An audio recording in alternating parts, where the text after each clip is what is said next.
Can you hear me now? Can y'all hear me now? Let me know if y'all can hear me. Let me know if y'all can hear me.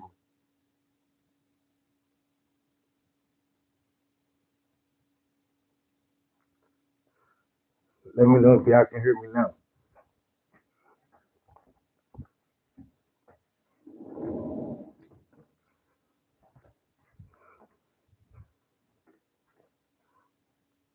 Can y'all hear me? I want to make sure y'all can hear me before we get cracking. Oh, y'all can hear me now, huh? Okay. Is it strong?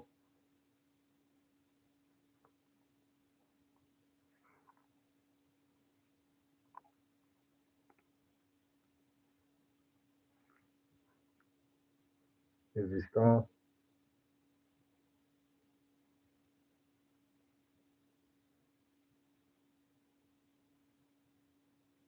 Put it a little louder. Oh, man.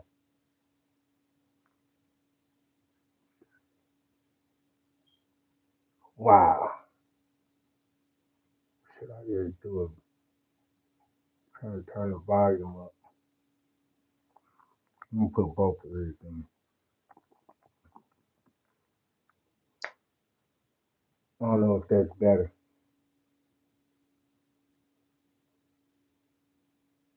That's better. Okay. Okay. Since y'all in here, I'm OG Weasel Urban Conversion. OG Weasel Urban Conversion started this YouTube channel a while back, and life been lifing, and trying to get through the day to day woes of the world. Y'all just now catching my live. I've done 20 years on the 30-year federal prison sentence. I'm home now, and today what was on my spirit was OG Weasel, get on that channel, man. Tell them people what you've been in. Tell them people what you navigated through so that they can know what type of person you are. I made it through that situation without no real hiccups in life. And I'm home today after doing 20 years in federal prison. To the lady, I seen a comment today. She said that her husband done 17 years and he was in Florence, Colorado. They just transferred him to Pekin, Illinois, which I know that's a big relief.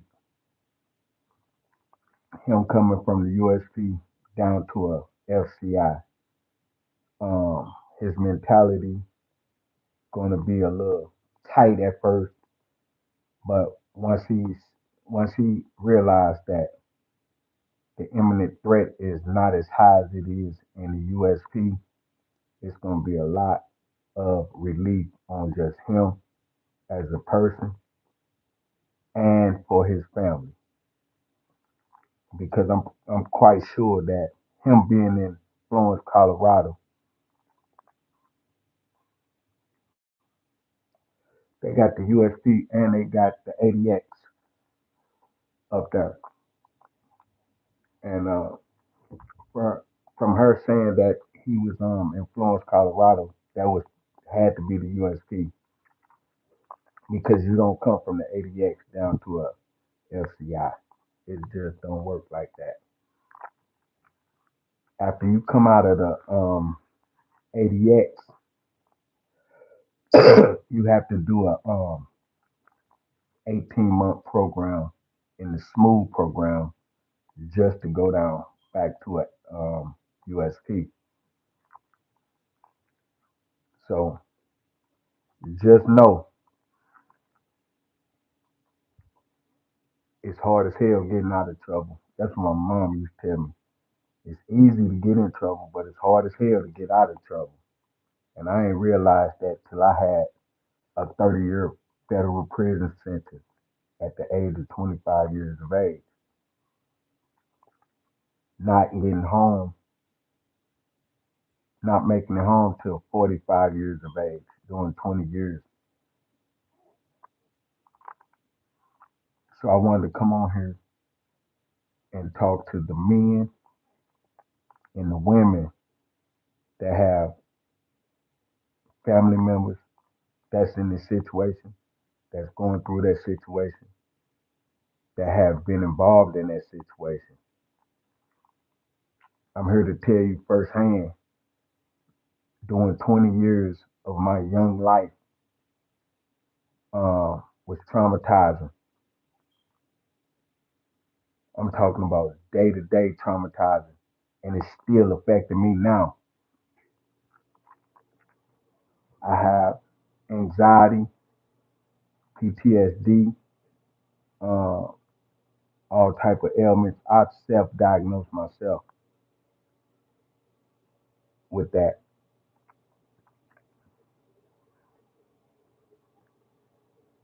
The things I've done before federal prison are some of the things that's still affect me now to this day.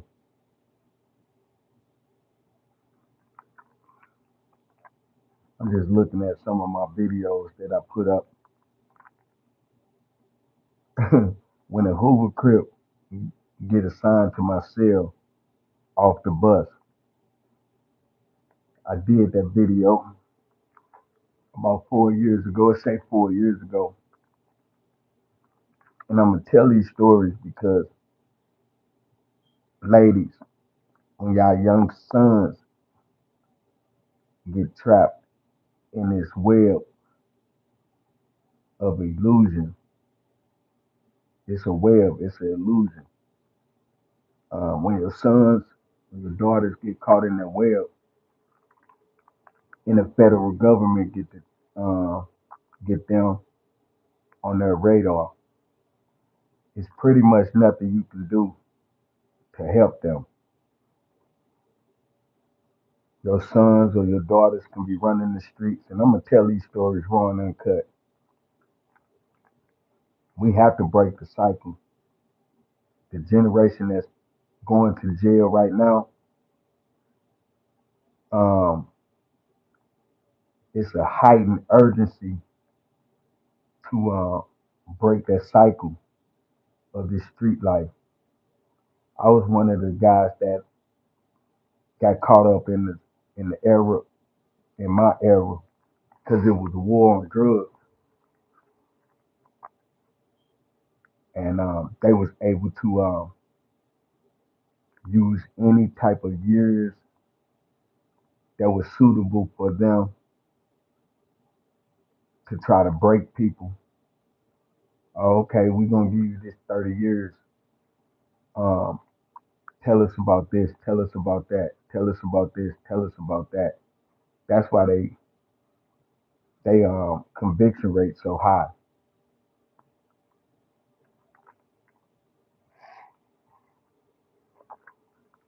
I watch countless and countless young guys, and that's why I want it's for the parents that's dealing with your sons, whether they in the state prison or the federal prison.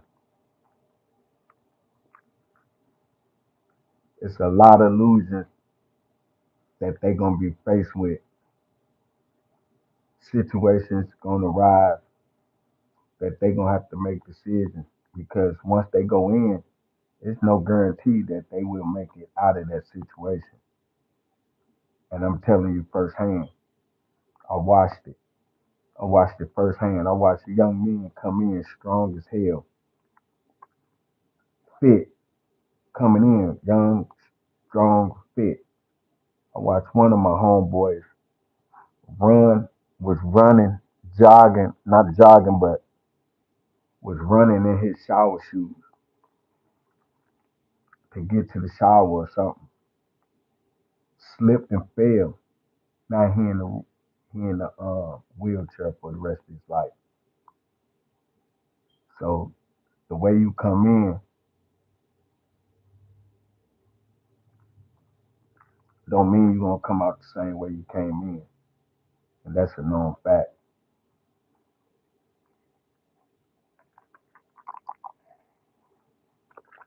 I seen so much. I seen so much shit going on in federal prison, and to be home after doing 20 years in federal prison is behooving to a lot of people to say, man, you did all that time in prison, you have a sound mind, you make sound judgment decisions, and I attribute that to the caliber of men that I surrounded myself with because they knew about the illusions that young guys face when they come in federal prison. Some of them was understandable. A lot of them was understandable. You know, um, don't go to pill line. Don't be taking no pills. Don't be taking no drugs. Um, don't be gambling. Don't be gambling that you can't pay. Don't indulge in homosexual act. You know, those are the things that bring controversy to your call, to the guys that representing your city. So when you get these guys that's representing your city, you gotta be mindful that the things you do affect them, and it's just how it is.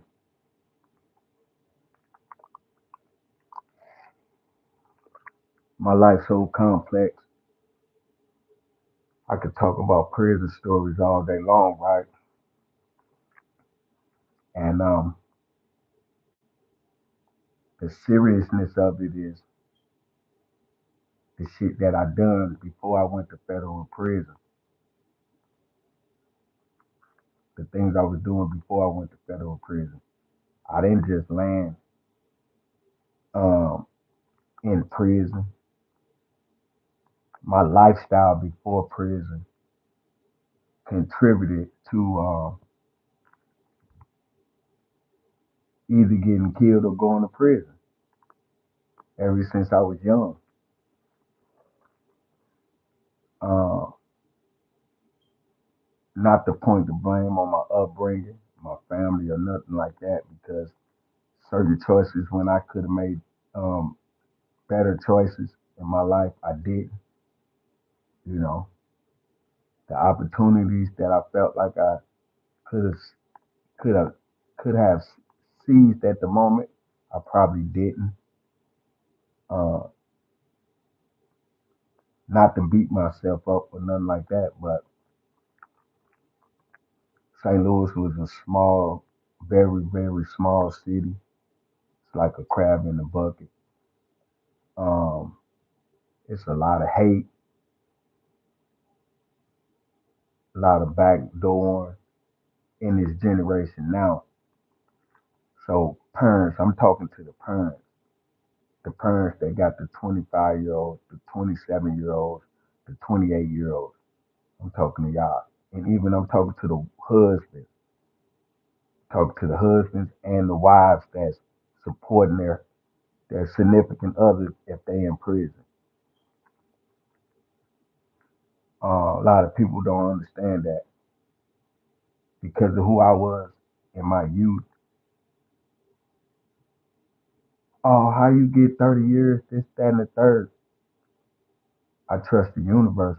I had me as the person that I was coming up. I had to get 30 years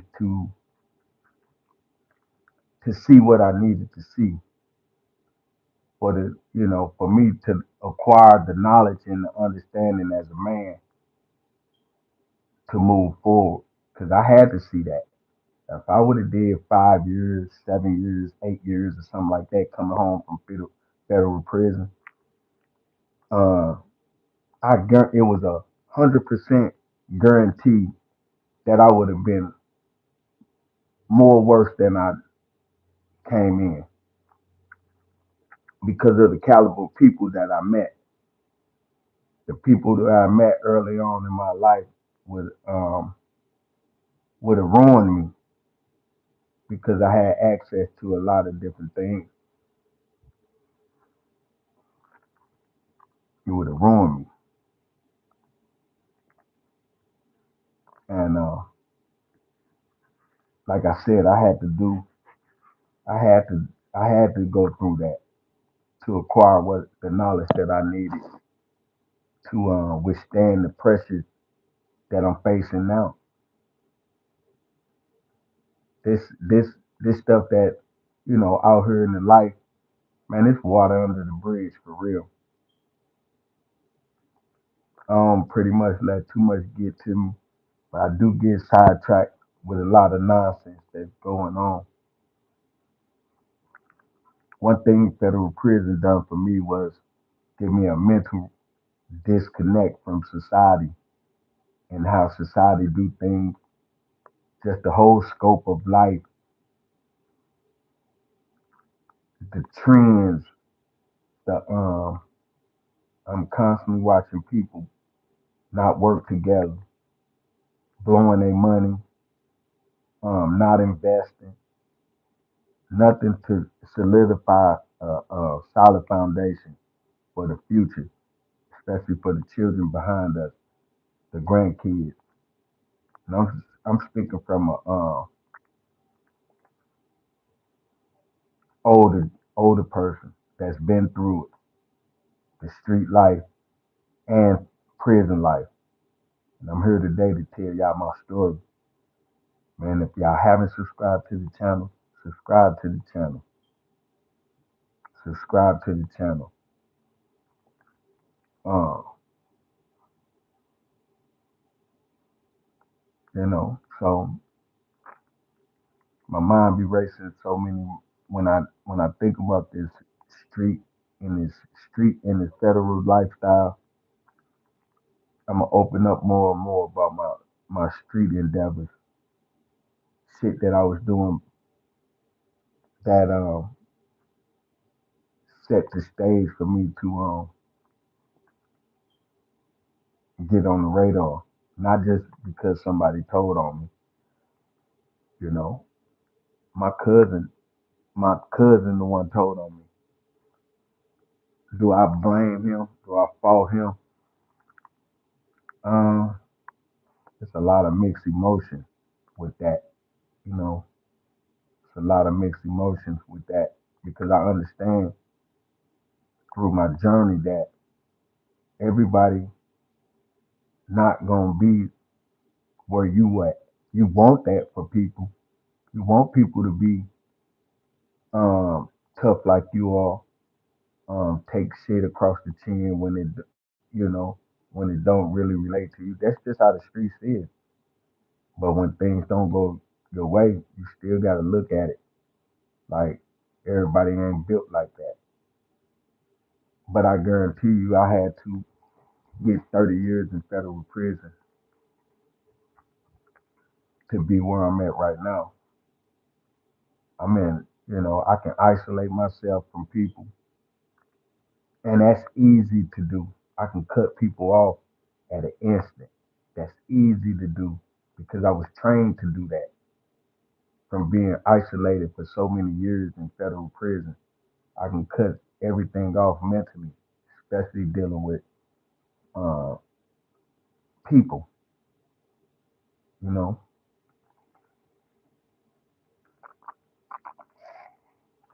But that ain't good because of the fact that that's some trauma. It's actual trauma. It's actual trauma. And I realized that anxiety like a mug, Y'all got any questions? Anybody on here? Y'all got any questions y'all want to ask me? If it's anybody on here that's got a family member that's in federal prison or state prison, um, any encouraging words that I can give you or any tactics that I can give you to relate to your people, um, that can be helpful, um, for them in their release, please hit me in the comments. Ask me. I promise I'll get back to you. I'll get back to you on that because I most definitely want to help. There's a lot of stuff going on right now. Um, I currently moved back from Houston, Texas. Came back home to do a reset with my life and to do the things that I like to do and to find out who I am as a person by myself.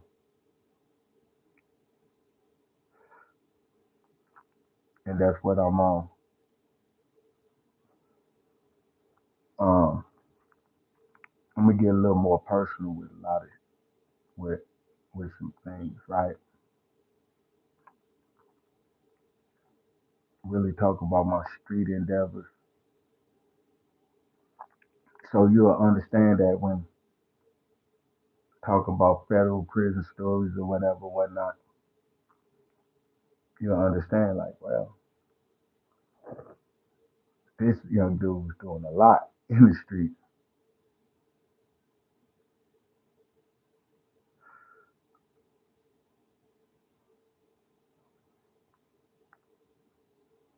Any questions? Let me see what y'all. Let me see any questions.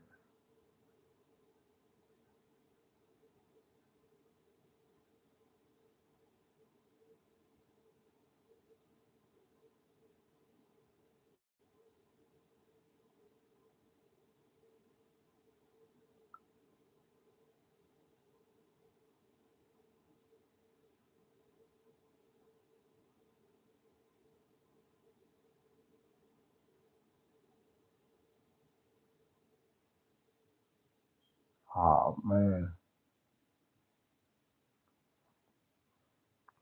Oh V. Let me see.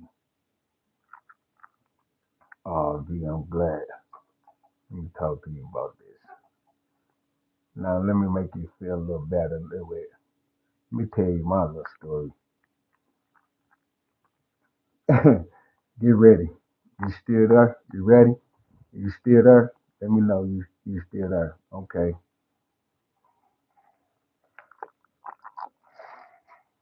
After doing 20 years in federal prison, right? Coming home to a situation, prison after prison, because society say, well, when you in a relationship and this and that, this is how it go. And people really have that stuff in their mind. And I can say this, being disconnected from society for so long, I'm not gonna go by the rules that people been going by. That's why we stand out. That's why you know, I was able to educate myself, um, be more mindful of things I do to people. Um, I just got better overall. So when I made my decision to change my situation and to give myself a chance after doing 20 years in federal prison, I'm talking about give myself a chance, meaning not answer to nobody, moving at my own beat, beating to my own drum on all aspects of life, paying my own bills, bills in my name, water bill, gas bill, trash bill, everything in my name, being responsible, but to enhance my things that I have. If you haven't subscribed to the channel, subscribe to the channel. I got a book called Chasing Me on Amazon Kindle. Go get that. Go order that. It's called Chasing Me by Lamont Carmichael. Clothing apparel coming. I promise you. I'm sending V. You my top subscriber. Support me. Been supporting me from day one.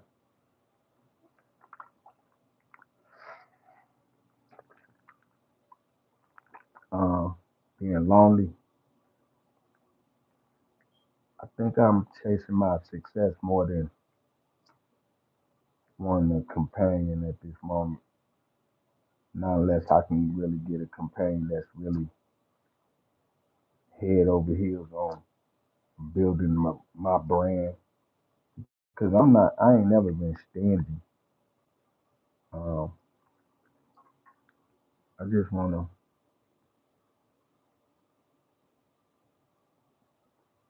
not live check to check, if that makes sense.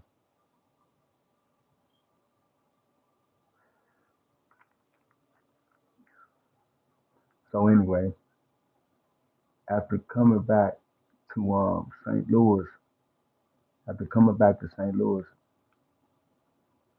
last year, right? Last year, November, maybe mid November, came back came back home to do a reset for myself, everything for myself, to find out everything that I like,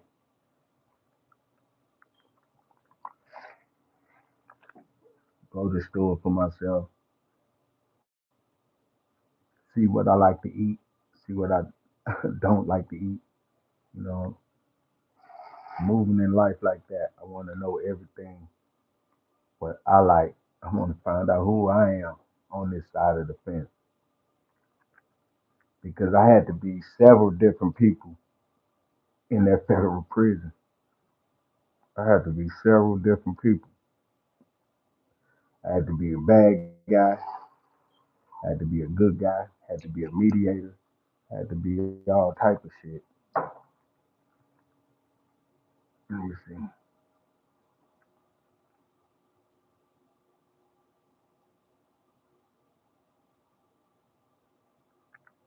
I know, you know, most definitely, most definitely deserve the best. Uh, there's so much shit going on. So let me tell you what's the main shit that was going on. So moving back to St. Louis last year, right? I thought it was one of my best moves, right? But I'm relentless on this situation. 2019, my mom passed away. 2019. I'm living in Houston, and told my older siblings that I would never sell a home, and you can't give me no money for it. And never having a situation or issue with my older sister, she wanted to keep the home as well. She was like she would buy everybody out the house, but I told her I would never sell my portion,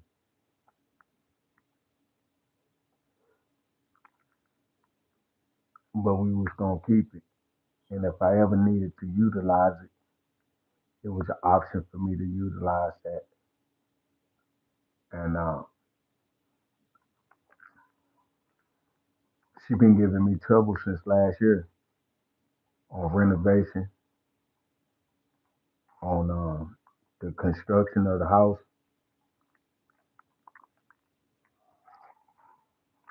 We've been in court. That's why I ain't been on this YouTube because I've been distracted. We've been in court. Uh, my sister has manipulated me, and I had her in court, manipulated me not to go to court. She snuck and went to court, to win judgment. Now I got a stay away order with thousands and thousands of dollars that's in the basement of the home for the renovation. So yeah, that's wild. You know what I'm saying? My family home. So I'm fighting with my older sister. She telling me she don't owe me nothing. I ain't getting nothing. Which I would never take no money from that house. And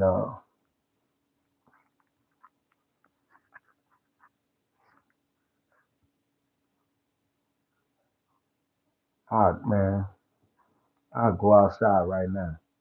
I'll show y'all something.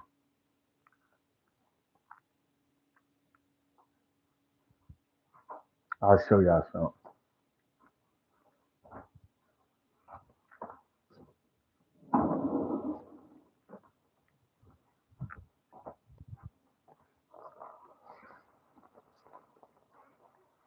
Okay. I'm on my YouTube channel.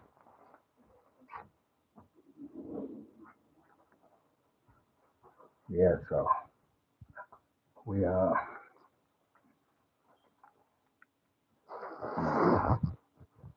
go show y'all right now my motherfucking house. Born and raised in, fighting my sister.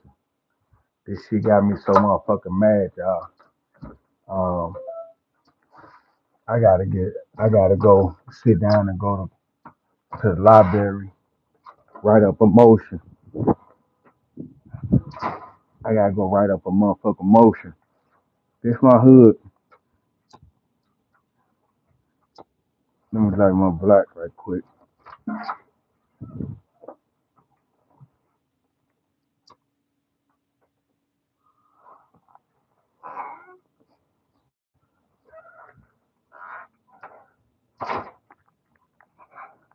This my hood. Just coming outside. Just to let y'all know. It's my neighborhood. Grew up in, born and raised. I mean,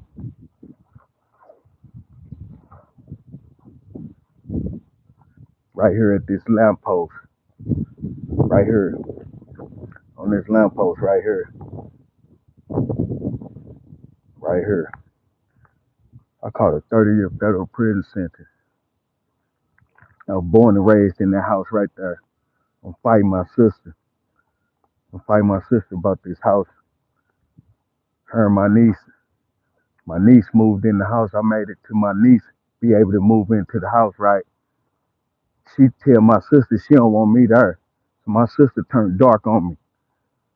My cousin them on this house, born and raised right here, 11 kids. 11 kids right here. There's 6 of us. This street full, full of kids growing up. Full of kids growing up. I caught a 30-year sentence right here under this stoplight.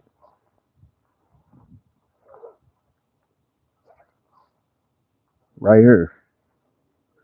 I was 25 years of age when I caught this sentence right here. We used to play hide and go seek on this lamppost right here. Play hide and go seek on this lamppost. And we run 2 or 3 blocks. We run and hide 2 or 3 streets over in people's backyards. Every house on this street full of kids.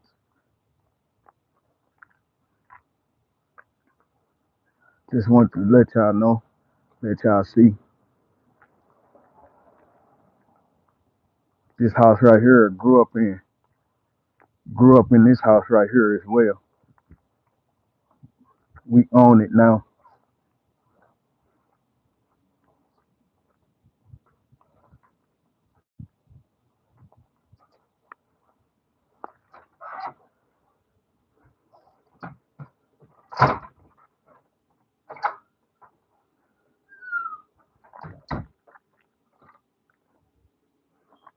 Yeah.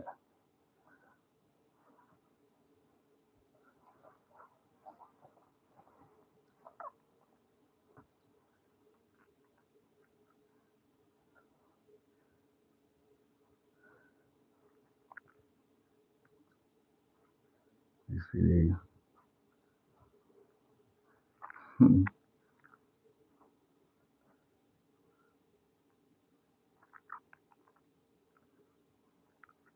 using Big Meech name in the feds. David Mack from Death Row.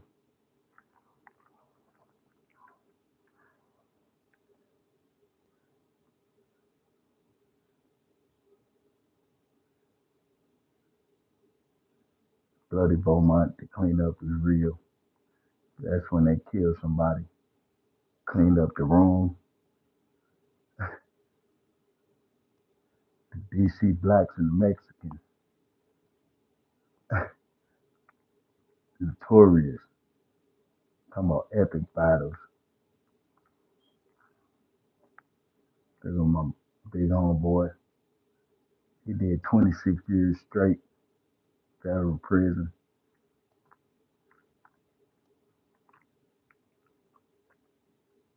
The mindset of people in the USP. Those are the places where they shape your mind to be aggressive, even more aggressive than you are. Remember the youngin from DC stomped out the secretary of USP Hazleton, beat that lady inches of her life.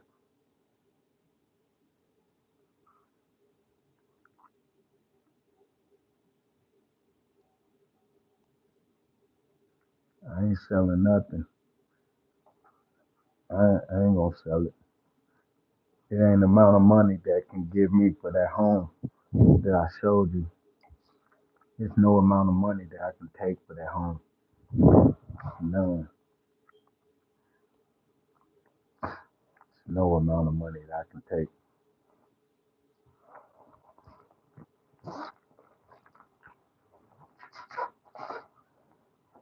Yeah, I sympathize with the lady that hit me up and said that she was her husband did 17 and he was on his way to Pekin. I know she happy for that. I don't know where she's from, and the lady that hit me up in the comments, let me know where you're from. Um, I know it's gonna be a whole lot better than USC Florence. I can tell you that.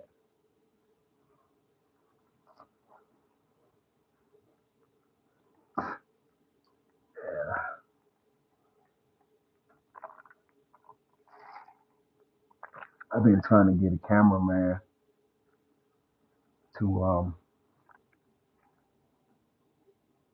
record me so that I can do these documentaries and unleash my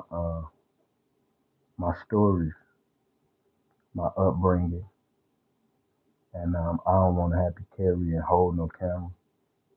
I'm trying to, eventually, the right people gonna tie in with me, and I'm gonna unleash this dragon, and I'm trying to do it in the near future. So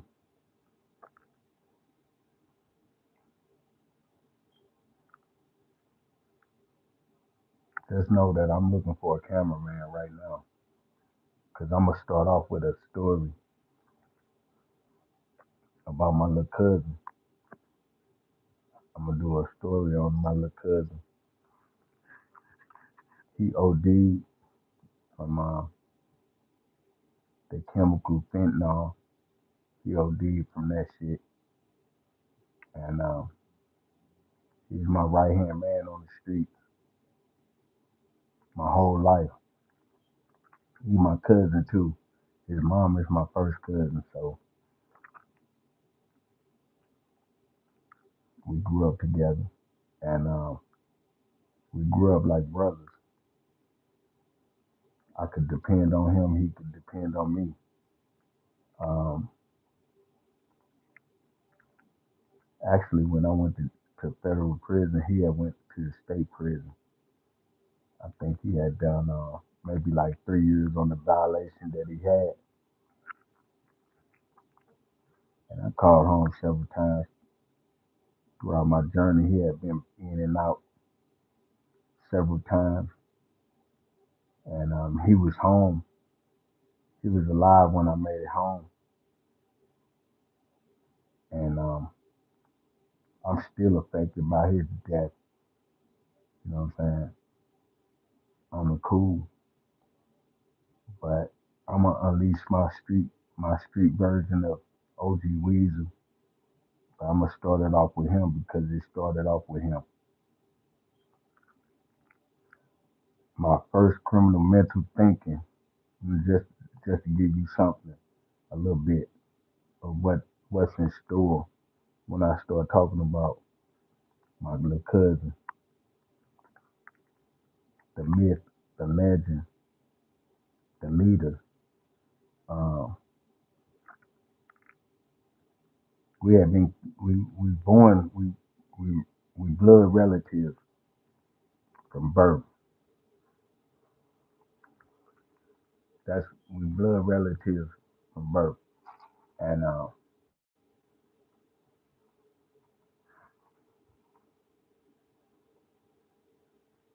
my first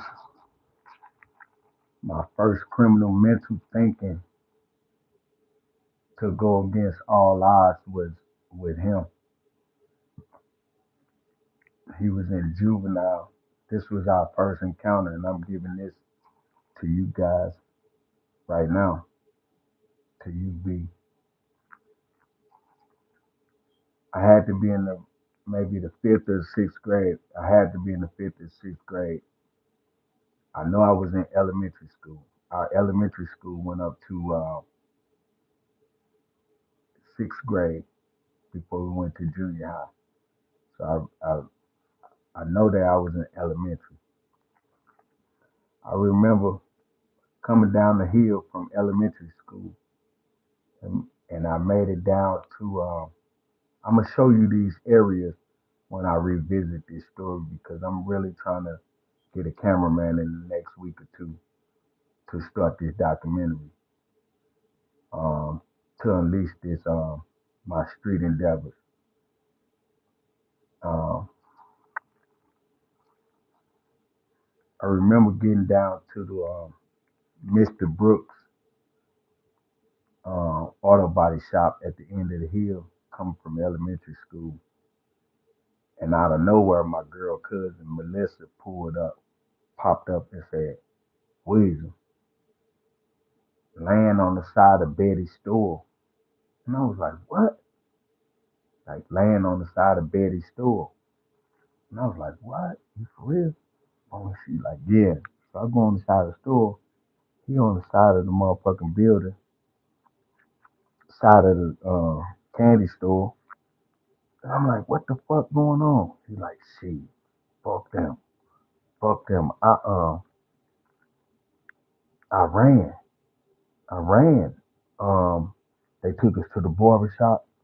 Shit, I told everybody after I get my cut, nigga, we getting, you know, last month we get the haircut. Shit, we jumping up, we running, we going for the door. And that's exactly what they did. They ran for the door. They got away. A couple people got caught. My little cousin said, but he got away.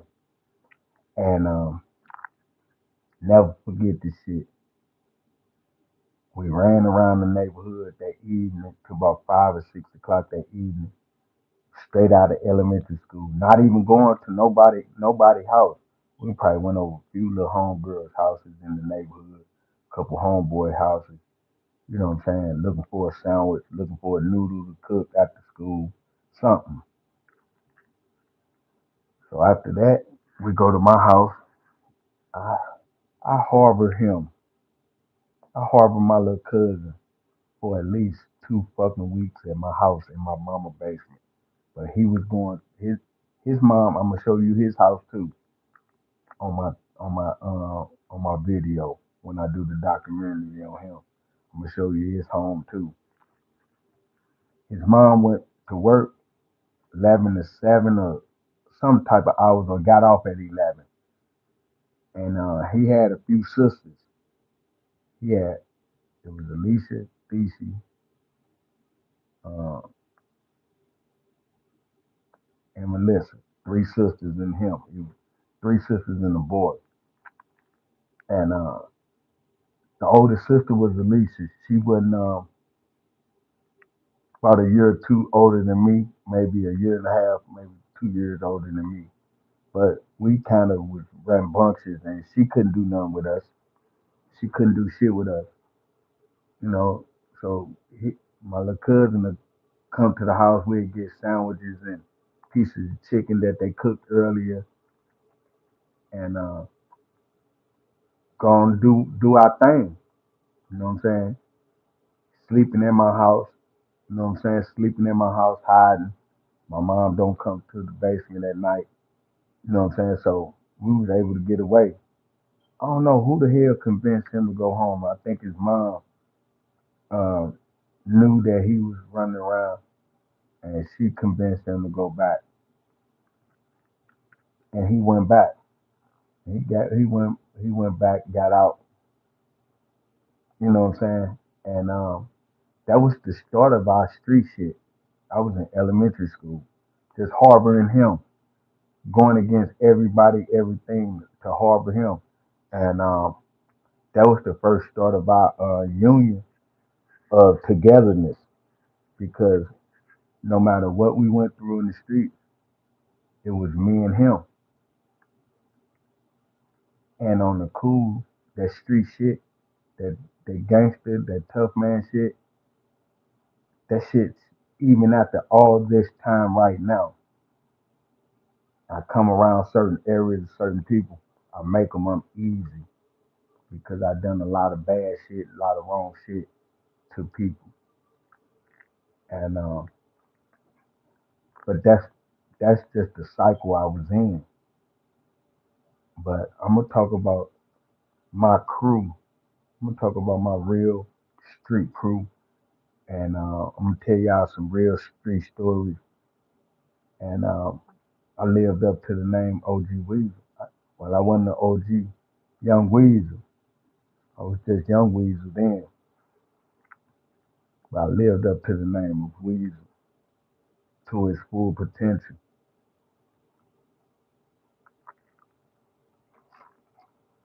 And for the people that's gonna catch this live later on, they got children, they got kids that's in federal prison that's going through court cases no matter what they own, right? Please encourage them people, them kids, y'all children, y'all young adults.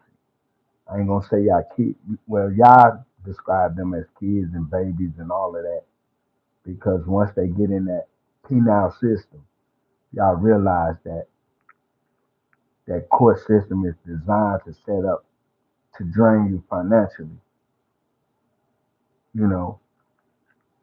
And the reason why they drain the parents and the family members financially because we do not know financial literacy. That's why we are drained. When you go to court, the lawyers want 15, $20,000, but you only make them 38,000 a year. You know what I'm saying? So how the hell can you win and sustain that type of level of distribution of finance? But on the cool, I'm gonna talk about my street shit, my street life that really got a stronghold. My street life before federal prison and being in the same city that I helped destroy in the cycle. Uh, my shit wasn't all good, and I still have to be mindful. being here, just in this city here, just here doing the reset, really looking to move out the country to really get in tune with my mind, body, and soul. I laid on that bunk for 20 years, laid on that concrete, that steel for 20 years, dreaming about the things that I wanted to do in my life, for my life.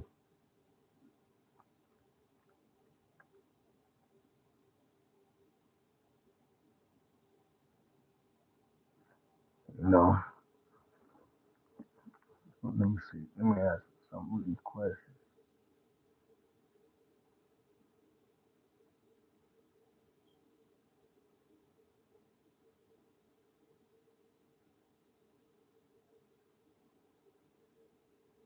Me and my um, me and my older sister not even talking. I had went to court. We went to court last week, and because I didn't go to court because she manipulated me, not that she didn't want to go to court, and I didn't want to go to court as well. I really didn't want to have her in court, and she manipulated me to double back and go to court to win the judgment. So now I have to go to the library and do some paperwork and get some paperwork typed and get back in the courts by any means necessary. Now, I don't talk to her. I don't talk to her at all.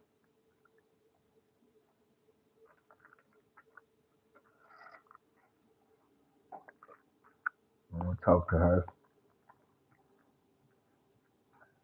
I can't wait. I want to tell you. I want to talk about. I want to talk about my street, my my life before federal prison. I want to talk, and I just started it off with that conversation already, with that little short story. I started off with him because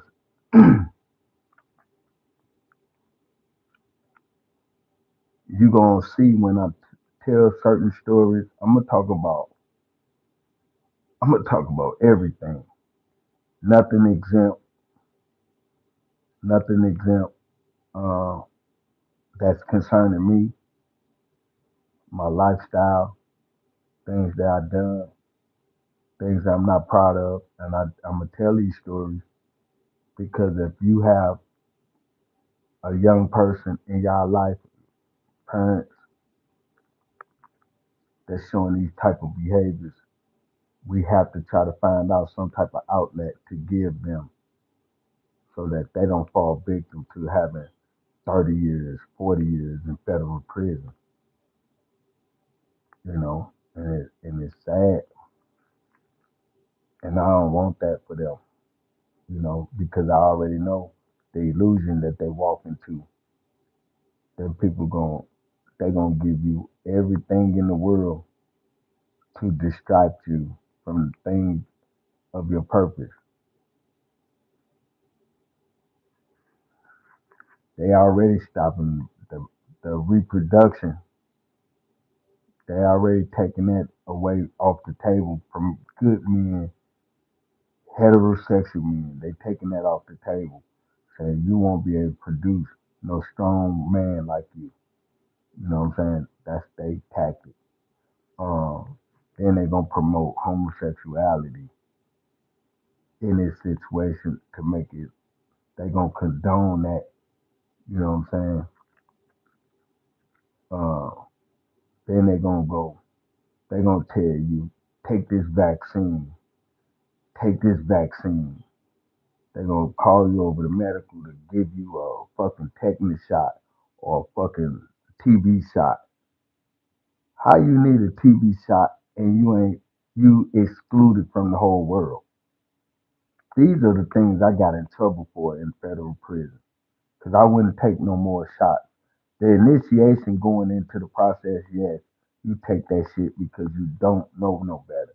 But once you get in that situation, you know what I'm saying, you pure, you don't have any diseases, you have been checked out, everything's clear for you to be a, a convict or inmate. You clean on the health side. Go out there, work out, exercise, find you a hobby. Go to school, learn you whatever you need to learn. Okay, once I realized that that I was sound, healthy coming into the federal prison, why am I gonna continue to let y'all shoot me with a new needle every year, 2 or 3 times a year? Talking about um TB or TB or flu shot, whatever shot that is that they trying to give you and dispense. But my tactics, I got in trouble. Nah, I'm refusing. I done went to the hole a few times to let them know that I'm not um letting y'all stick me with no needles. You know what I'm saying? I'm not letting y'all give me cancer. I'm not letting y'all give me diabetes. I'm not letting y'all continue to give me things that make my organs weak or whatever, whatnot. I'm not doing that. So me and the federal government had an issue, you know, and I'm here today from standing on my principles and my morals, you know, because I stopped eating meat. I ate a sandwich one time and went to go work out and threw up from here to the other side of your street. You know what I'm saying? And blood pressure dropped and it scared me to death. And I was like, I'm not dying in prison. I'm not dying in prison. That was my main thing. I was not dying in prison.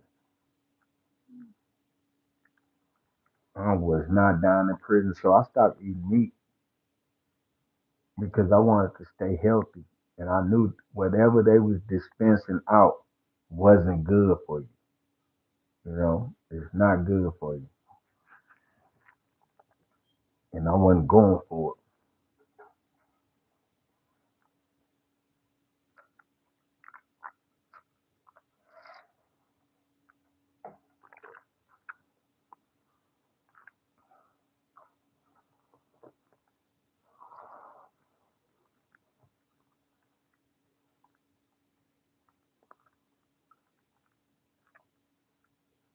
Let me tell you about let me tell you about this dude, this Hoover crip that was assigned to my cell, right? I'm in Beaumont, Texas, and the guard come to my door. It's already locked down, so the bus is late coming in.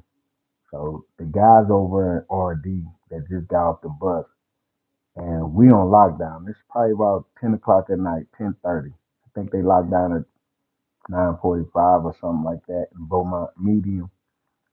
And the guard came and said, "Man, you gonna get a celly tonight?" I'm like, "All right." He's like, "Okay." So mind you, I'm on I'm on the top bunk already because I'm institutionalized. Like I'm on the top bunk because I've been trained to be on the top bunk because when you on the bottom bunk, person can run in and just smother you because you already on the lower level. But if they come in with a knife and you on the top bunk, you get some type of defense. You got the kick, you got the grab, you got everything. But if you on the bottom bunk, they can come in and just dive on you. You see what I'm saying? It's a little difficult to when you on the top bunk. So just put that in mind. That's why I was on the top bunk. So I'm on the top bunk and dozed off. Dude, the guardian told me I was getting a celly. So I'm dozed off a little bit. Next thing you know, the door pop. Plop! Door open. So when the door open, The guard turned the light on. I'm on the top bunk. He turned the light on. Dude got two big green army bags full of his shit. He dragged one in and he got one and he threw it off his shoulder, put it down. The guard shut the door. As he shut the door, dude started banging on me. He from California. He a Hoover crip. 7'4", 7'4", 6'4". One of them fours. He is 7'4", 6'4" Hoover. One of them. He a Hoover. Hoover crip from LA. And so when he come in, the guard shut the door. He dropped his bag and he started banging on me, throwing his set up. He said, I'm such and such Lobo, 7'4", 6'4" Hoover. You know what I'm saying? One of the Hoovers, right? He said a number. I'm 7'4", I'm Lobo, such and such Hoover, Crip. And in my younger years, now I'm gonna talk about my street stuff. In my younger streets, growing up, um, it was segregated with the Crips and Bloods when they migrated to St. Louis. You pick the side or whatever. You either gonna be a Crip or Blood or whatever, or neutron, or neutral. Well, anyway, I had another cousin that grew up in the city, the St. Louis city part of St. Louis, and they were Bloods. You know what I'm saying? And they had the cars, the jewelry, all the red and all of that. One of the red bandanas, and that I was intrigued by that. So, and him being my cousin, my auntie's son, I looked up to him as well. So, quite naturally, I followed suit. And going through that journey of considering myself being a gang member at the time, I look at it as a camaraderie, a brotherhood, because just because I was professing that I was a gang member or a blood member or whatever, whatnot, I wasn't no blood member, gang member with everybody that professed they was a gang member. I had guys I had done certain things with, had been through certain things with, and that was my brotherhood. And truth be told, just last month I was just with a few of them, and we went out to have a couple drinks. You know what I'm saying? And talked about the old times and stuff like that. So I'm still um have that same brotherhood with a select few of the guys that throughout my journey that I was a part of. So so when he dropped his bag and he threw his hood up and he's called banging on you. When he banging on you, he letting you know where he from and what he about and all of that. And I jumped down straight off the top bunk, no shoes on, no nothing, and threw up my set and told him where I was from and what I represented. You know what I'm saying? Even though I was years away from that, it was just a trigger mechanism. You know what I'm saying? I had been in jail, shit, about 5 years, and I wasn't on no gang banging um, promotion. I wasn't on none of that, but I was triggered by that when he came in. That's why I talked about it on my YouTube channel.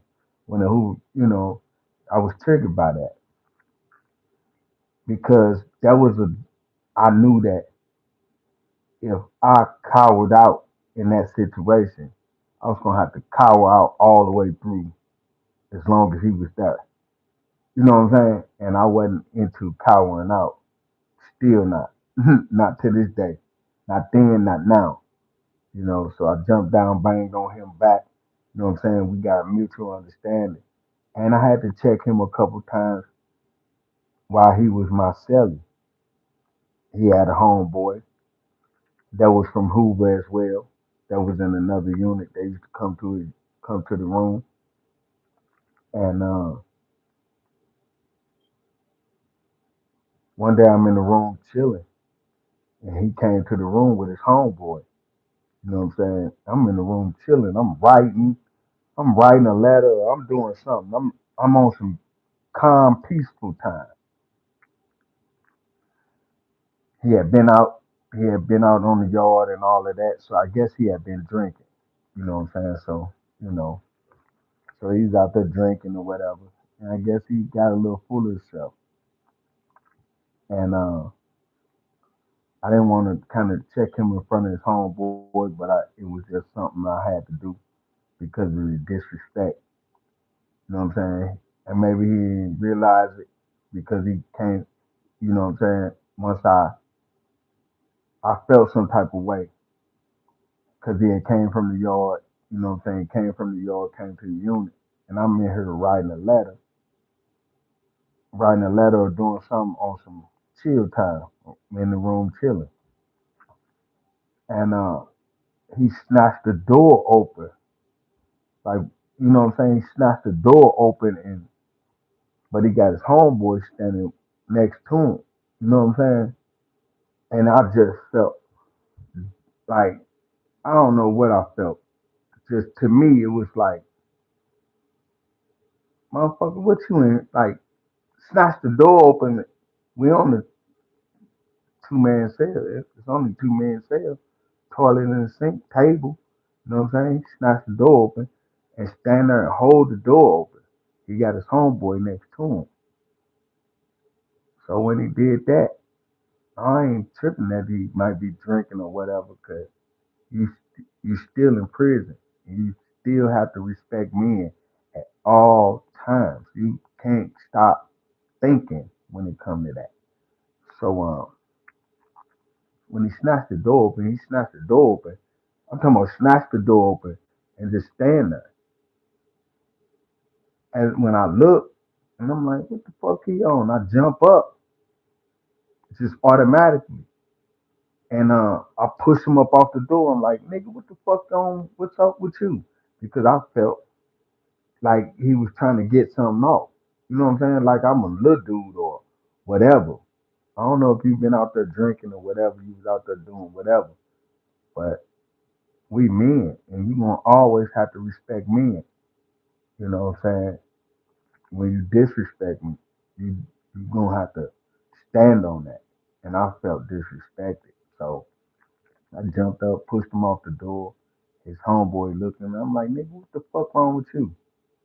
You know what I'm saying? No, no, no, Shelly. No, no, Shelly, I ain't, no, no. This, that, and the third. I'm like, nigga, you tripping. You know what I'm saying? I was just, got ticked off. I just wasn't, I don't know if I wasn't feeling good or whatever, but I felt disrespected. And because I ain't, you look in the door, you see me in here. You know what I'm saying? Then you just snatch the door open like, bitch ass nigga. You know what I'm saying? So I ain't respect that. So I jumped up and, you know what I'm saying, kind of showed my other side. You know what I'm saying? Like, we ain't finna do no playing like this.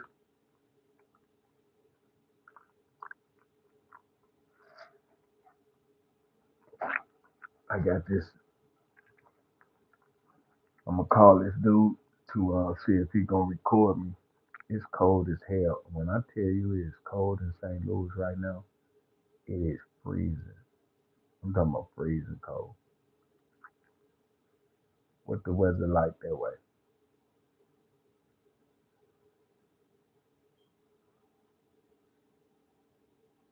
No, we didn't fight. We didn't fight, but I wanted to. I wanted to, but he kind of cowered out. He cowered out of that situation because when I feel disrespected, I'll fight anybody. And he wasn't no little bitty dude. He wasn't little at all. But me being aggressive and you know, not being the toughest dude in the world, but I will protect myself. Even if I feel disrespected, I ain't going for it. But can you just imagine you just sitting down at the table, you just sitting down writing a letter, and just chilling, just your mind, your mind just in your thoughts of whatever you was doing at the table, and then the door swing open like I'm talking about all the way open. It ain't like he opened the door and coming in with your partner. Come on in. I ain't tripping. I'm gonna get out the cell. Y'all probably got something going on. Y'all probably finna roll up or something, whatever. Y'all finna, I get move out the way. I'm gonna get out the way. I ain't tripping, but how he opened the door like the fuck you doing in here? You know what I'm saying? And I jumped up before I knew her, pushing his ass like, what the fuck wrong with you? You know what I'm saying? If you fucking lost your motherfucking mind, oh no, Shelly. No, no, Shelly, I ain't tripping, no. I know you ain't. You know what I'm saying? Shit, I know you ain't. Cause I'm going to the hole about my respect in this situation. Because once you let the disrespect start, it is gonna continue.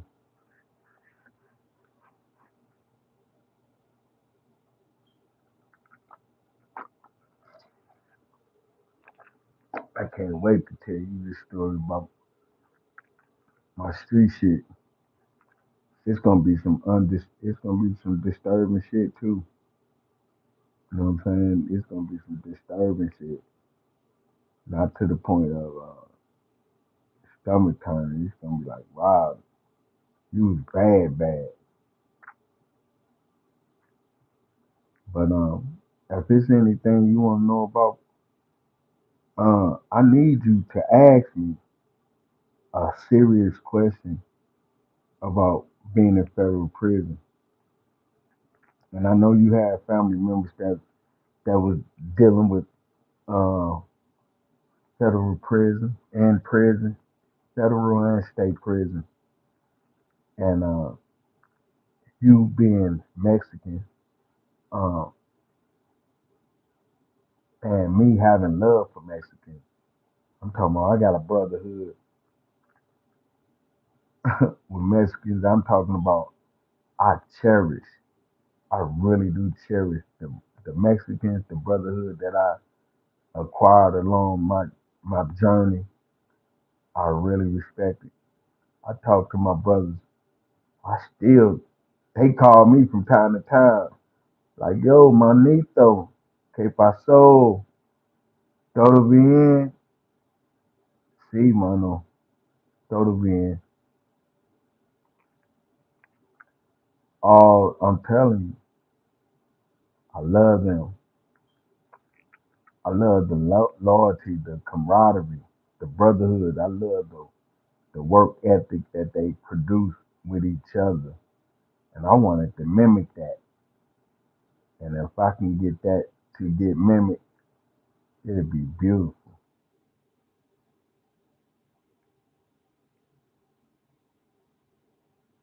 It'd be beautiful. I know one thing I'm about to start moving around. I'm about to start moving around on this YouTube. What you think about me going to go state to state doing interviews with people I was locked up with in federal prison, state to state? What you think about that?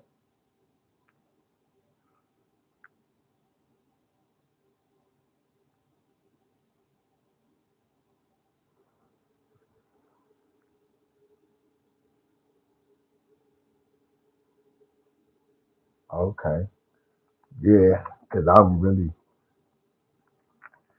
looking forward to doing that. I'm really looking forward to doing that, but um,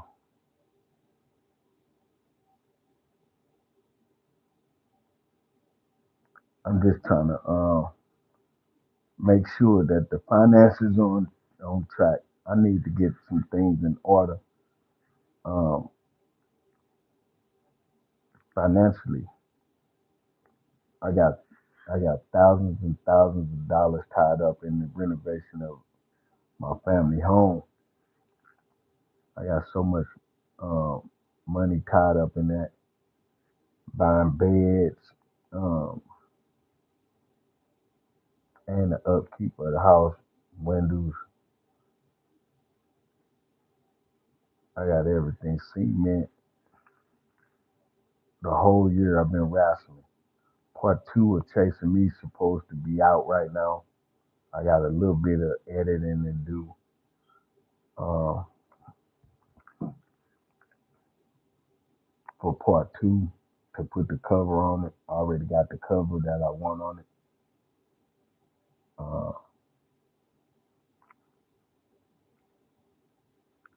Another story, just like like the other one, using Big Meech's name in the feds.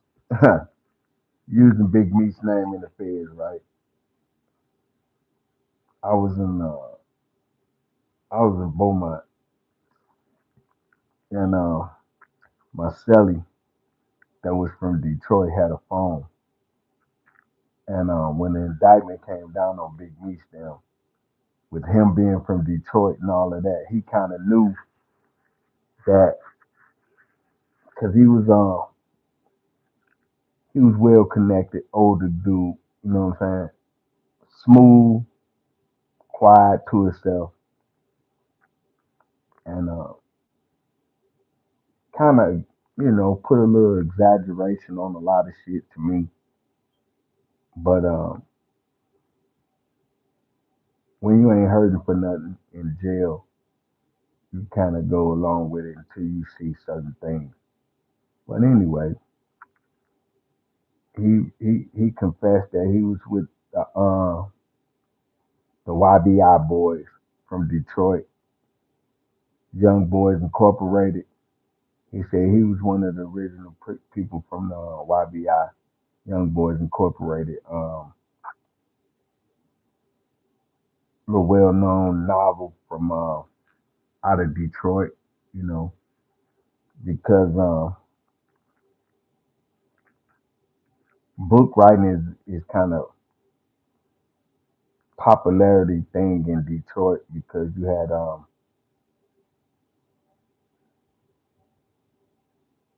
you got that book Horror Son. What what was that author name that wrote all the pimp books and all of that out of Detroit? I think of it, but I can't think of it right now.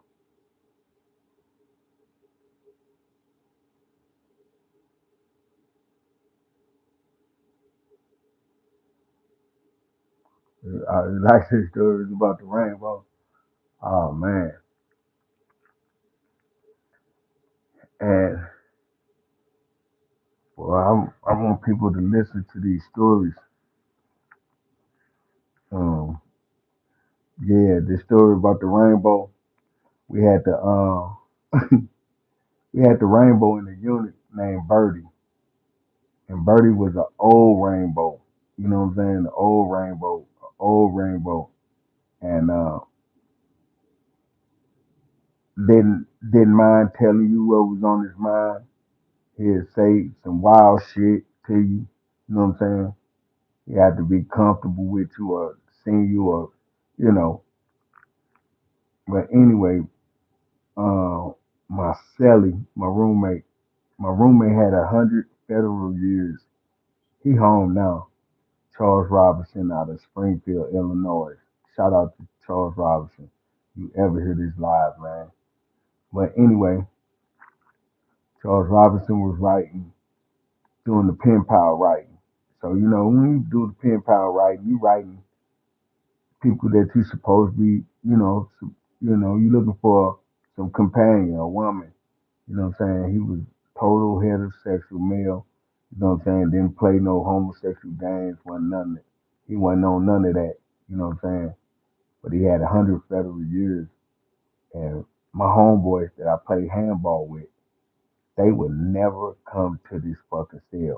They'd knock on the door and keep walking. They'd let me see their face and take off walking.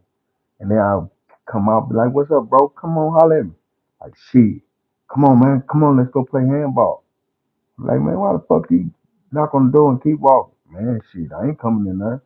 Man, your Shelly got 100 years. He waiting to kill somebody any minute now. And I only got 10 years. Nigga, I'm doing this 10 years and I'm making it home. I'm not finna hang around no motherfucker with ain't got nothing to lose. What the fuck? I'm like, nigga, I got 30. He like, nigga, you wanna go home just like I do, so I'm like, he do too. But shit, nigga, he's like, they would be like, nigga, shit, that nigga finna snap at any minute, and I ain't gonna be the one that he snap on. So they stayed away from my cell when I was selling through my homeboy from Springfield, Illinois. He had the 100 federal years, and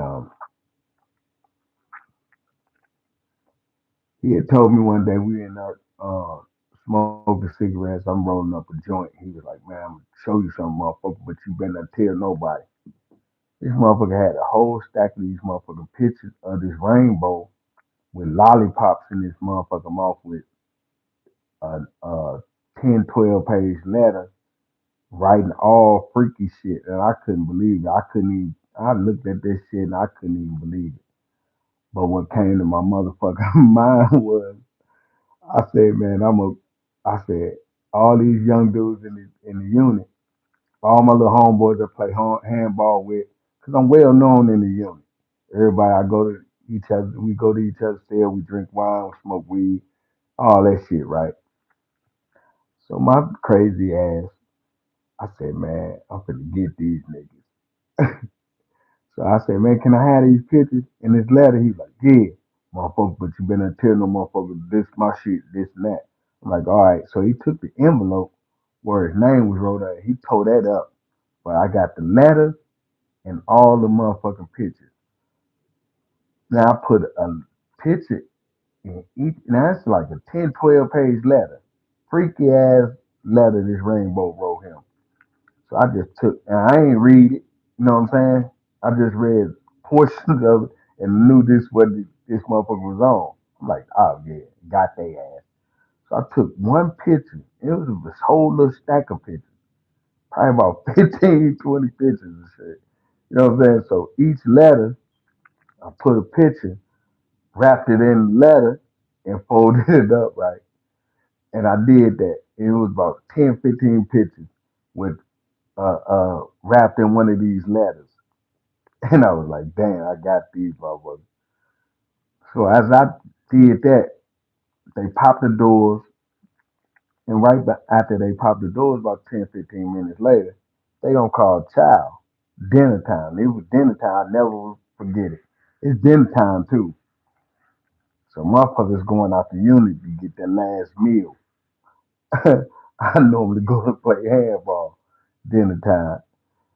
Cause I come in and eat some rice and sardine or something. This white rice, cook me some white rice and sardines. So about 10 minutes later, they called child. Every motherfucker pile up out the door, and then the cold part about this was everybody screaming when they called child.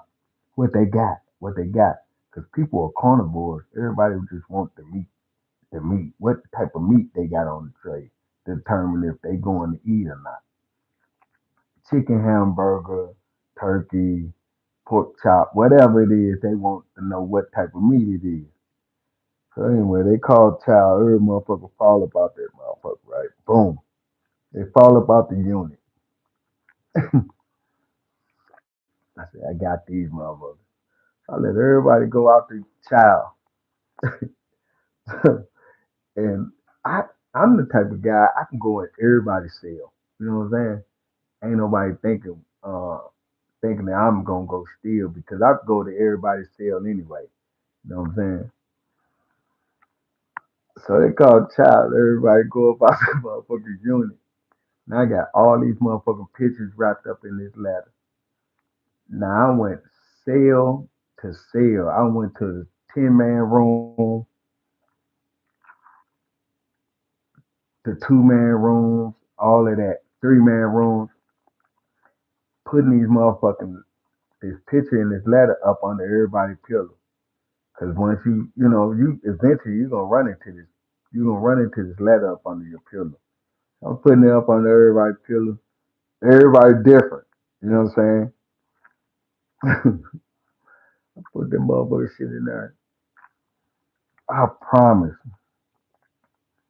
Now everybody went out to wreck after, after child and shit like that. So motherfuckers go out to wreck and shit.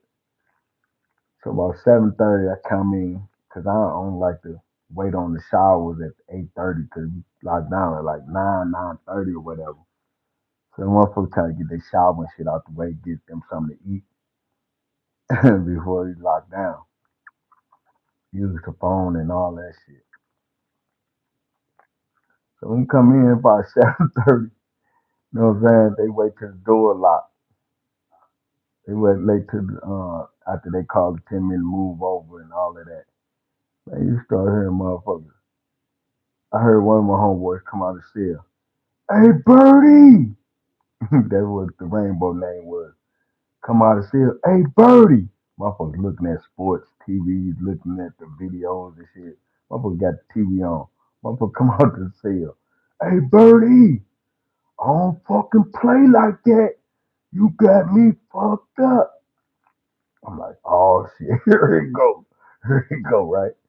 So, and next thing you know, the motherfucker, man, I don't play like that. Got the picture and the letter in his hand. Like, y'all got me fucked up. They thinking Birdie done this shit, right? They thinking Birdie did put the pictures and lollipops under everybody's pillow, right? Man, they thinking Birdie did that shit, man. I swear to God, I almost got Birdie killed. You know what I'm saying? But I never confessed to that shit. I never fucking confessed to that shit. Only person knew was my fucking Sally. Only person knew I done that shit was my Sally. Boy, he laughed so motherfucking hard. He said, boy, they gonna kill your ass. I said, boy, I know, but if they ever find out, they was gonna kill my ass. But I almost got the rainbow killed. I swear to God, them motherfuckers coming out there saying, Birdie, I don't play like that. So first, after the first person, like Birdie, I don't play like that. So everybody else that got the letter and all that just put the shit on Birdie. I said, man, I almost got this motherfucking rainbow killed in prison. You know what I'm saying? Boy, and I ain't even put it on Birdie. Birdie was just a rainbow that's in the unit, the known rainbow. You know what I'm saying? And they was just like assumed. I just didn't save it. Like shit. I wasn't gonna stand up. Oh man, I did that shit. Hell no, I laughed, boy. I laughed so motherfucking hard. Man, I couldn't believe it. I almost got Birdie smoked in that motherfucker. Boy, Birdie almost got smoked for being a rainbow. I ain't signed it with Birdie name on it. They just assumed Birdie did the shit because he the rainbow in the unit. Boy, that shit, boy, I said, boy,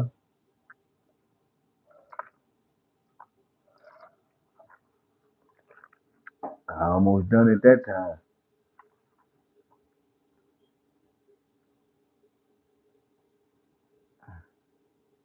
I never confessed. I ain't lying. I never confessed to that shit. I never confessed to that shit. I never confessed to that shit. I couldn't believe, boy. I kind of got scared for Birdie too. I got scared for Birdie ass too. Boy, them motherfuckers wanted to kill Birdie. I almost got Birdie killed in that motherfucker. But shit, Birdie, just because he was the rainbow, they just assumed he put the shit up under the pillow. Evidently, they was scared that Birdie trying to turn their ass out. Birdie probably turned a gang of motherfuckers out. The dude she was living with was from Philadelphia. We used to call him Philly. This motherfucker worked at the captain's office, and he told on me for smoking weed. I knew he was gonna tell on me. I told my celly he was gonna tell on me, cause my celly was cool with him. And I was rolling up some weed. He tried to come to the cell. I told my celly don't let him in. While I was rolling up, he gonna tell on me. He double back snuck in anyway while I was rolling up like, ha ha, I ain't gonna tell on you. The fuck, man, this, that, and the third. Man, that nigga told on me like a motherfucker. He told on me like a motherfucker. I couldn't. I wanted to beat his motherfucking ass. I wanted to stab him. I really wanted to stab him, but I didn't. Uh, my Sally and my other homeboy stopped me from stabbing him. I really wanted to stab his ass. I was aggressive. I'm telling you, and I was following law of the land of being in federal prison. The do's and the don'ts. A lot of the do's and the don'ts will get your ass fucked up. You be in there for the rest of your life if you don't think. But that's one stabbing I wish I would have been able to do and get away with, because I would have stabbed his ass.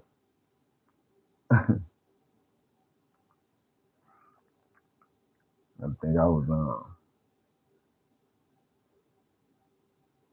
I don't know where I was at. Was I in Greenville? I was like 35, 40 minutes from home. And people took my visits for 6 months, my phone for 6 months.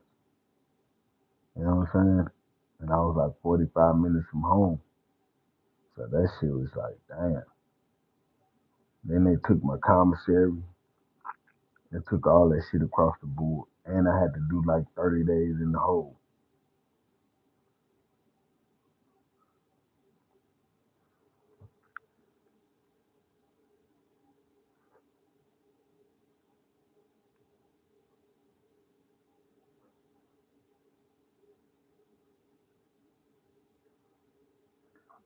Shit.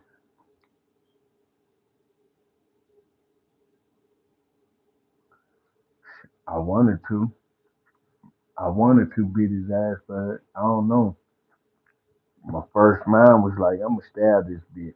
I'm stabbing this bitch. Could have beat him up. They was gonna transfer me anyway,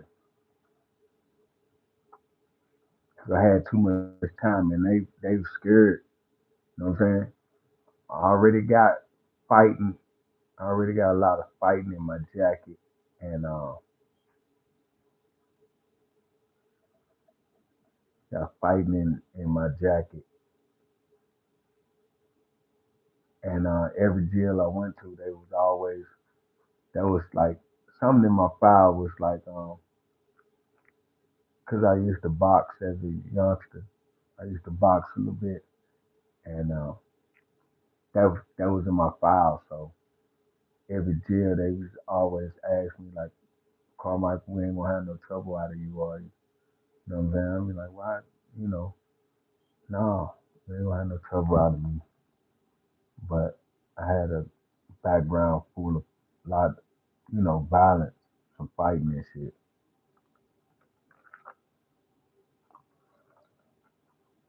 I'll tell you a story about using Big Meech's name in the feds, right? Big, check this out. Now I'm in Ford City, right? This is the notorious Big Meech. He get to the compound, and he got ties to St. Louis.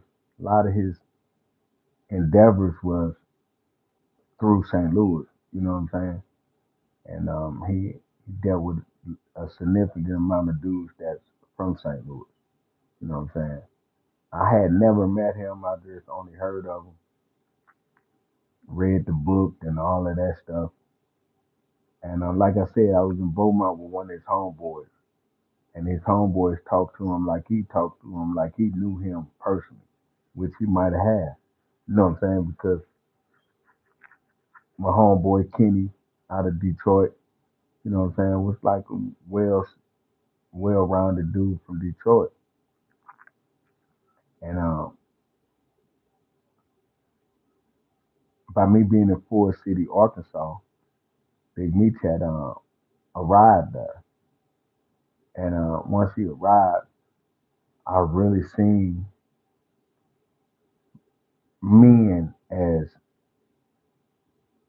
I viewed these guys as I stood alone. You know what I'm saying? A lot of these guys didn't know me when he got there, and they was captivated by about the facade of how he carried it. Now, mind you, Big Meech a good dude, personally. You know what I'm saying? I chopped it up with him. I was, uh, I just, you know, I ain't gonna say I looked up to him or nothing like that, 'cause I can't condone none of that negativity or none of that. But I respect what he done for us, on the hustling tip and stuff like that. And for some reason or another, we would be cordial with each other, speaking to each other. You know what I'm saying? I guess a couple guys, like when he got to Ford City, he used to have 7, 8, 9, 10 dudes walking around him wherever he went. You know what I'm saying? He had a group of dudes like he was the mentor. You know what I'm saying? He was mentoring them. And I was like, damn, these dudes in jail doing all this time, man. They following up on a dude because of his notoriety on the streets or whatever. I ain't knocking that or hating on that, but I'm like, bro, do you know this motherfucking Mexican over here? Um, or this white boy over here that's, you know what I'm saying? Y'all don't know about them. Y'all don't know about these people and this and that, but I know about certain people, other people, you know what I'm saying? But he just had the spotlight on him. You know what I'm saying? Not knocking Big Meech or nothing. You know what I'm saying? Got genuine love for the homie. You know what I'm saying? Despite any allegations, whatever, I don't give a fuck about none of that. You know what I'm saying? I'm talking about. I was in a situation where I was in Ford City where it was my turn to go get this homemade hooch. You know what I'm saying? In prison, they make this homemade hooch. They make the white lightning. They make the hooch out of fruit and sugar and pour water in it, and they let it ferment, and it turn into like orange jubilee or some wine. It turn into wine, and it's strong wine. And then after they make the wine, they cook it, and they make white lightning after they make the wine. They recook it again, and they make it clear to make white lightning, and they make it like gin. Make it like it's like the level of gin. That's what it is. And it's my turn to go to the unit to go get the wine. So I got my coat on. I'm going down to the unit. But this unit is the unit where Big Meech in. And I had knew that from guys talking in on the yard like Big Meech in that unit, this, that, and the third. And I'm not thinking about that on my way to go get this wine because I'm not thinking about nobody but going to get this wine. So as I get to the unit, the guard standing outside talking to a couple of other inmates and shit like that. And I was like, bro, can I go in for a second, this and that? He was like, nah, man, you ain't from this unit. You can't get in. I was like, man, I got to holler at Meech right quick. And when I said Meech right quick, he was like, oh, go ahead. Go ahead, home. Go ahead, dog. And I was like, damn, even the guards are faked out. Even the guards are faked out.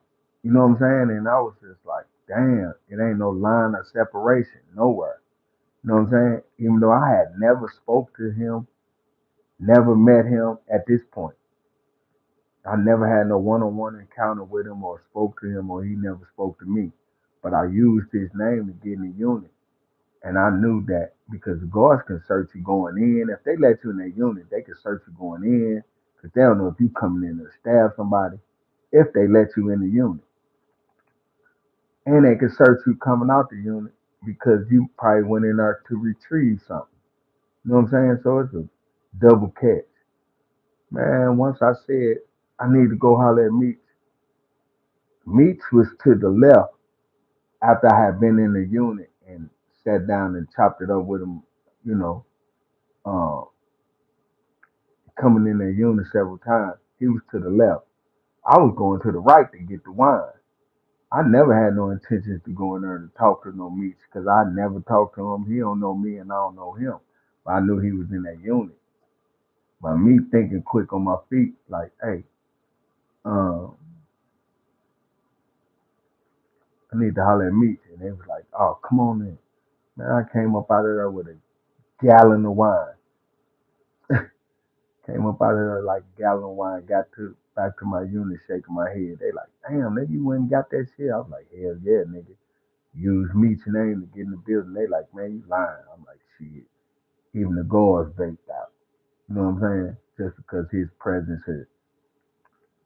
But after that, um, I guess after him being around several guys that idolized him and looked up to him, that would see me in traffic, that would see me on the compound and shit like that.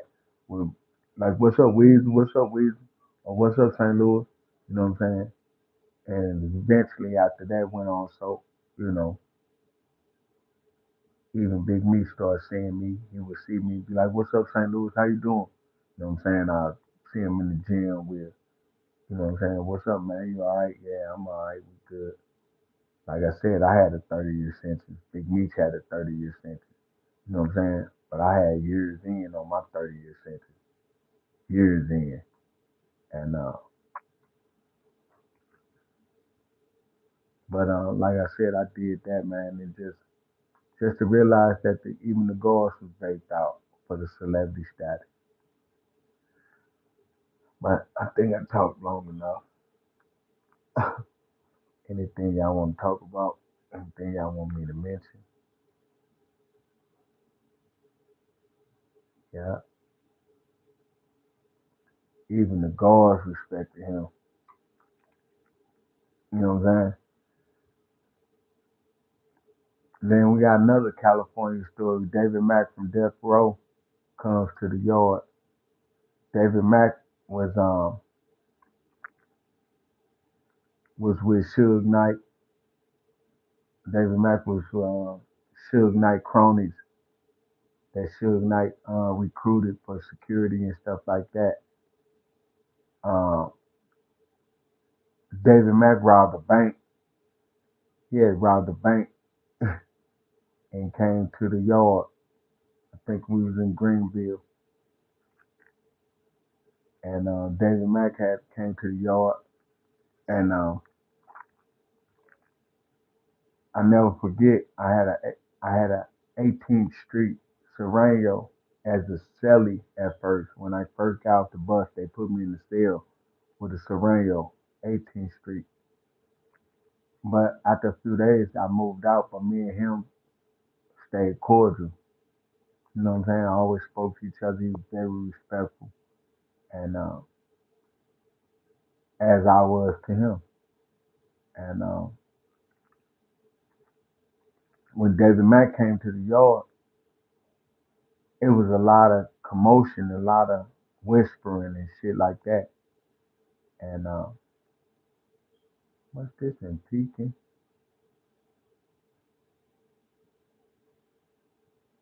It was in Pekin or Granville. But anyway, when he came to the yard, it was a lot of commotion, a lot of whispering. I rem- I really remember that my old celly, the 18th Street, he from 18th Street, Serena or whatever. He pulled me up and he said, "Man, bro, dude, free case stuff. You know what I'm saying? He was in California free casing the Mexican. You know what I'm saying? He was putting guns and dope on them and shit like that. And they was mad once he got to Greenville. They was mad as a motherfucker. You know what I'm saying? But the Mexicans can't really push on him because he's black. They just can't jump out the blue and just smash him out and stab him or kill him because they know because he's black and vice versa. We couldn't just do blacks couldn't just do no anything to no Mexicans. And that goes for the white boys as well. White boys just couldn't do no anything to no Mexican and thinking ain't no white repercussion. And the Mexican couldn't do just no anything to the white boys like it ain't no repercussion. So it's a revolving circle with that. And so the Mexicans talked to the blacks, and they was just pleading their cases like, bro, he's a policeman and he's free casing us. I'm talking about really free casing us to the point people was getting deported and all of that shit from the cases. You know what I'm saying? So it was heartfelt. You know what I'm saying? It was like, damn, everybody in jail. Yeah, we in jail, but shit, everybody mad at the police. Everybody hate the police. But then when you boil down to it, like, man, who can you charge up for their occupation? But even with your occupation, man, and you choose certain jobs, there's certain consequences when you come back to the other side. So he was the police. He free case motherfuckers. He put drugs and guns on motherfuckers. He got motherfucking Mexicans and shit deported. Got people in jail, whatever. So after the options was weighed, you know, at this jail, Greenville, Illinois, uh, people will start dropping kites. Like you got unit snitches and shit like that. So when certain things hit their ears, they'll drop a note in the mailbox to alert to the captain and the warden, and that's how they tell on you in jail. They drop a note in the mailbox and shit like that, and they tell whatever they gonna tell to keep them clean from whatever information they gave you, so they don't know who it came from. And so happened they had dropped a note and said that David Mack was gonna get killed or something like that on the yard. And once they get notified that some harm gonna come to you, they gonna come to you and lock you up and put you in the hole. You know what I'm saying? Uh, Solitary confinement. They gonna put you in a cell by yourself. But at this particular jail, it's called. They got a they got a contract that you can sign called a tough man contract. When you sign the tough man contract, it says that this institution is not liable for my safety because I'm signing this contract. So they saying this institution is not liable for my livelihood moving forward because I'm signing this tough man contract that I'm willing and able to defend myself and protect myself on this compound, and they not reliable.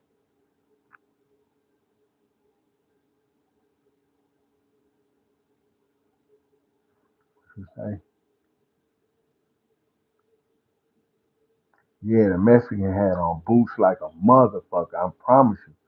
Listen, the Mexican had on boots. You know, boy, Mexican had on boots like a motherfucker. So my 18th Street homeboy told me, he's like, man, they dude was free casing all his homeboys and all that, this and that, and they got deported and shit like that. So they mad. So somebody had dropped a note saying that David Mack was gonna get hurt on the yard, and the guards came and locked him up and this and that. Like I said, they got the contract that signed the tough man contract that you're not liable, the institution is not liable for your safety moving forward. And they're gonna let you out once you sign that contract. They let them back out on the yard. So after a day or two on the yard, the Mexicans like, man, they didn't let this motherfucker out. We gotta push. We gotta push on him. So some few of the blacks and went to him and told him that, man, bro, you got the yard on fire, man, with the little shit that you had going on the streets being the police. We're not trying to let the Mexicans fuck you up. You know what I'm saying? But it's good that you go ahead and do this at another jail. So, you know what I'm saying? He was like, nah, he signed a tough man. Fuck that. I ain't going this and that. He wanted to face whatever he had to face. So once he signed the shit, and after the blacks and told him, man, bro, go ahead, go into the hole and get transferred, go somewhere else. He didn't want to do that. Came out, Mexican put on them goddamn boots. They put on them motherfucking boots, man. He was out there working out on the weight pile like ain't nothing wrong, acting all cocky and strong like he can beat up every motherfucking body. Even though the Mexicans ain't number 3.5 feet tall, but they motherfucking ass got on boots. And I'm telling you, when them motherfucking Mexicans put on them goddamn boots, ooh wee, ay ay ay, ay ay ay, man. Man, they caught dude in that motherfucking gym. They caught dude in that motherfucking gym. I was coming out to the gym. I was coming out to the gym. They had called a 10-minute move. I was coming out there. I made it right there to the first part of the gym. Man, Mexicans was running everywhere. When I came in that motherfucking gym, he was in the basketball area where the carpeted basketball court was with the bleachers and shit inside the building. Man, when I came in that motherfucker, he was wrapped up in the motherfucking soccer ball net. I'm talking about his arms. Just imagine his arms and legs in the soccer ball net in different, like he in a spider web, tangled up. Man, they beat his motherfucking ass. I'm talking about they beat his motherfucking ass. Didn't no black people help him at all. We warned you. You had done too motherfucking much for us to save you. You done too much for us to save you. We cannot save your motherfucking ass. You know what I'm saying? We gave you for warning to be able to walk away from this situation, even though you don't have to go stay in the hole for 6 or 7 months before you get transferred. But you live another day. He lucky they didn't kill him. But there was so many Mexicans on him, they had this motherfucker tied up in the damn sock. I'm telling you, they had this motherfucker. Can you imagine a motherfucker twisted up in the soccer ball net? A real soccer ball net, the one that you stand up that you can move around, because they got the two big ones that you can move at the end of the basketball court for when the Mexicans playing soccer. Yeah, they was out there playing soccer that day. This motherfucker out there working out like ain't nothing wrong. Boy, them motherfucking Mexicans. When I made it to the motherfucking gym, this motherfucker was twisted up in the damn soccer ball net, legs going one way, arms through the next one. These motherfuckers beating his motherfucking ass. Mexicans are so fucking united, and I envy them for this shit. I want to be a part of this shit so bad, right? Just the camaraderie, the mental thinking of it. You know what I'm saying? The camaraderie, the brotherhood that they got, right? Even the guard, he was a motherfucking Mexican guard. He was a guard in the gym. He worked rec. I promised the guy when I made it to the door, and the Mexicans was running out of there. They running out of there because it was on a 10-minute move, and they getting out of there. Dude twisted up in the damn soccer net. They caught his ass, beat his ass from one end to the gym to the other. Next thing you know, he twisted up in the soccer net. I heard the motherfucking Mexican guard that worked rec. He said something. I didn't know what he was saying in Spanish because I didn't even start learning Spanish then. He said something in Spanish. All the other Mexicans got up off of his ass and started taking off, running, getting out of there. He gave them the heads up, like I'm finna hit the deuces. You know what I'm saying? And they looked at him. They ran past him. He ain't try to stop none of them, no nothing. And I knew then. I was like, damn, the damn guard was in on this shit. You know what I'm saying? That's just to let you know the camaraderie and the brotherhood that no matter what position you in, uh, your race matters, man. When it boil down to it, and if you don't have the wherewithal and the same level of thinking and help for your race, you're gonna be lost. And I seen that firsthand. And I respect the Mexicans all day long for that situation. It's OG Weasel Urban Conversion. The merch coming, the shirts, the hats, uh, my street stories. My street stories are on the way. I'm looking to do that. Willing to, getting ready to start that my street, my street endeavor, so that you can understand that I had to get 30 years in federal prison to be where I'm at, and it did save my life. It was a harsh reality, a reality check, but I'm here today to tell my story. It's OG Weasel Urban Conversion. Tap in. Love y'all support. Um, any questions y'all have, hit me up in the comments. Let me know.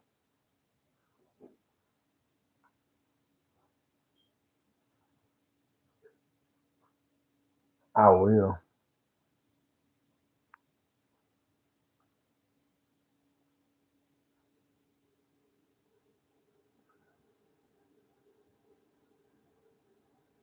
Peace.